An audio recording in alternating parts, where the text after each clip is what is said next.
Hello and welcome to episode 4 of the Her Helping Habit Fertility Frontiers podcast, where we discuss egg donation, surrogacy, infertility, and a whole host of other subjects under that scope. If you're a first time listener, welcome. It's great to have you here. If you're a returning listener, welcome back. And so on this show, we like to take someone who has experience or a story from the field of infertility, egg donation, surrogacy, or anything in that kind of area, and just have a nice chat with them, ask them some interesting questions, and listen to what they have to say. And without further ado, I will promptly let my guest introduce themselves. Hello. So I'm Sam Bergdahl, and I was the financial coordinator at HHH. It built out the role and then transitioned somebody else into it. So I understand that whilst you were working there, you also worked as a companion with a donor on an egg retrieval. Yeah. So can you tell us kind of what the role and duties are of a companion? Yeah, so the role and duties of a companion are to assist them with some of the medical jargon that comes through, especially my companion, English wasn't her first language, so being able to be there to support her through conversations with the nurses and the doctors, with the medications, making sure the amounts are right, and just kind of translating to her how the process goes. She had great English, so it's not like it was a huge barrier, but some of the terms and the amounts were confusing. So just being able to be there as emotional support, as medical guidance to a certain degree, and helping with things like the injections, because especially as a first-time donor, she was really quite afraid of the needles. So we transitioned from me doing the injections for her to like guiding her to be able to do them herself, until she was fully confident and ready to do them herself. But the last few injections are a bit larger and a little bit more, so emotional support and like, okay, she was kind of like, you do this one, and I was like, okay, fine, yeah, I got you. And you know, getting her ice, making sure that she's taking her medication in the morning and at night and on time, and just really making sure that the process flows smoothly. Wow, that's really interesting. I'd never thought, I guess, how much kind of goes into it and what you're really doing as a companion. And so do you meet with the person first, or do you have talks with them before you do that? Or? Well, I would say in most scenarios, very likely, a lot of donors will bring companions that they know personally. In this scenario, we went to the United States, and because of her visa being from India, the visa process, or her passport was from India, so the visa process was quite long for one person. So having a Canadian passport, it was much easier for me to go with her. And being that I had donated once before and I was part of the business, I knew a lot, so it was a good match. So we didn't actually meet until we were at the New York airport. Yeah. I can imagine that's quite an interesting situation. Yeah, it was fun. I'm glad we really got along. I was a little bit like, I don't know, like, you know, maybe we'll talk a lot or maybe we won't, I don't know, but we ended up becoming friends. Oh, well, that sounds really lovely. Okay, so can you maybe tell us a little bit about the process? Like, what was your experience? What did you get up to? Stuff like that? It was awesome. I mean, again, I think for me, it was a really last minute thing. Most of the time, the companion's very well prepared in advance. But being that I was part of the company and Katie's friend and the visa thing kind of all happened last minute, I was at volleyball with Katie on Tuesday and getting on a plane on Friday morning or Thursday morning. So it was really exciting though, because I'd never been to Connecticut and it was really close to New York, and there was just a lot of opportunity for us to be able to spend some time doing fun things. It was May of 2022, and so we had good weather. And we spent our time in Stamford, Connecticut, which is a really beautiful place. And we had an Airbnb, so we had our 2 separate rooms and a kitchen where we could make food together. And we spent a lot of time like walking around and visiting the beach and some green spaces. We went to the mall at one point. Just kind of hung out. Sometimes we just stayed in bed and watched movies together. Other times we went out and explored, and obviously, every 2 days for the first bit, you're going to the doctors, and so we were within walking distance of the doctors, and we'd go for the morning, and then we'd come back, and we had free time, and we spent 2 days in New York. Luckily, like, it was a 45-minute train, so as long as we have the medication's all good, we cleared it with the doctors, made sure that some medications you have to keep cold. This one in particular, once you start using it, it's good for 30 days. So we kept it in like a cool water bottle just to make sure it was good. But that way, no matter where we were able to do her shot on time. So just putting all the pieces together to be responsible, since we were going further away from the Airbnb.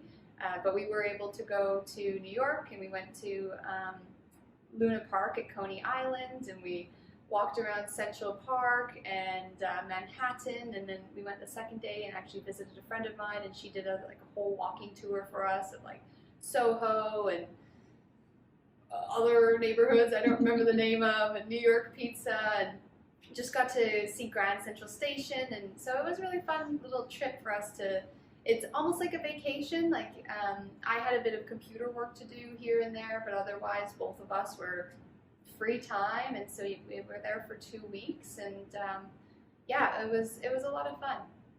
Okay, that's cool. Actually, that sounds really nice. Yeah, it was sweet.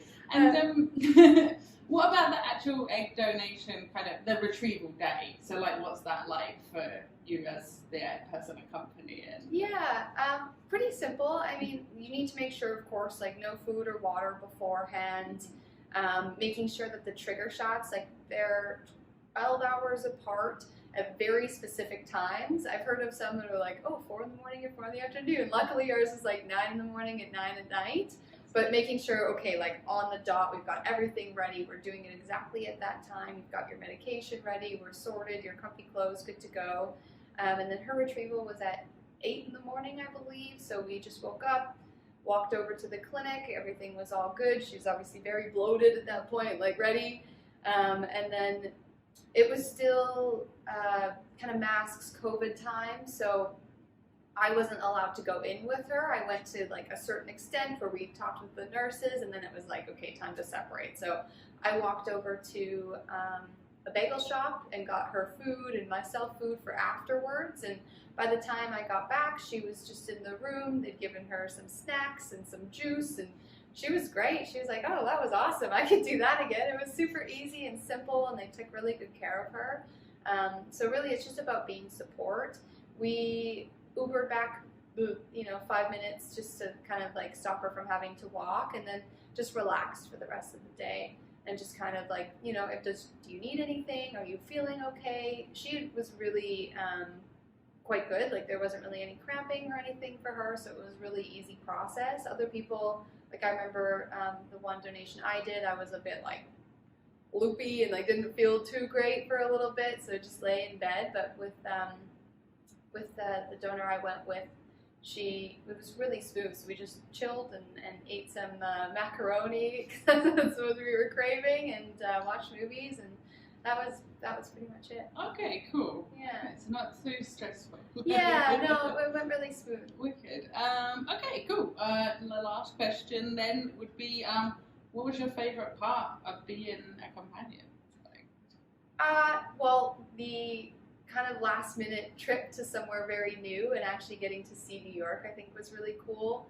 It was kind of one of those things, being from small town Alberta, I was like, I've only seen this in movies, and suddenly I'm like in Central Park and Grand Central Station, and just kind of, for my unique situation, making a new friend, and the fact that we really got along and we were able to do things together was really nice. For other companions, I would say they likely know the donor that they're going with, and so just getting some time to explore new places and hang out and spend time together is a really great part of being a companion. Awesome. Well, that's great. I don't think I could even go more in depth than that. It sounds like a lovely little trip. Yeah, it's really nice. To help someone. Okay, awesome. Well, thank you for talking to us today, and it's been really illuminating, and I now know what a companion does. Awesome. Well, thanks for having me. Thanks again for coming in. It's been a pleasure. All right, well, that is the end of today's episode. If you want to know more about some of the things we've been talking about, or you have any questions or concerns, or you just want to reach out for a chat, you can find and contact us in numerous ways. You can head to www.herhelpinghabit.com for our website. You can find us on Twitter, you can find us on Instagram, you can find us on Facebook as well. So, plenty of ways to get in touch. Thank you very much for listening and have a great day.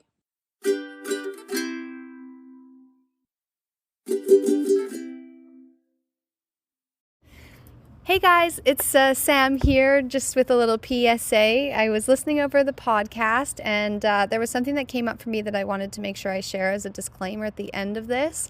I know that I said that the donor I was a companion for and I went to Luna Park at Coney Island, which for those of you that know it, and for those of you that don't, it's an amusement park with roller coasters.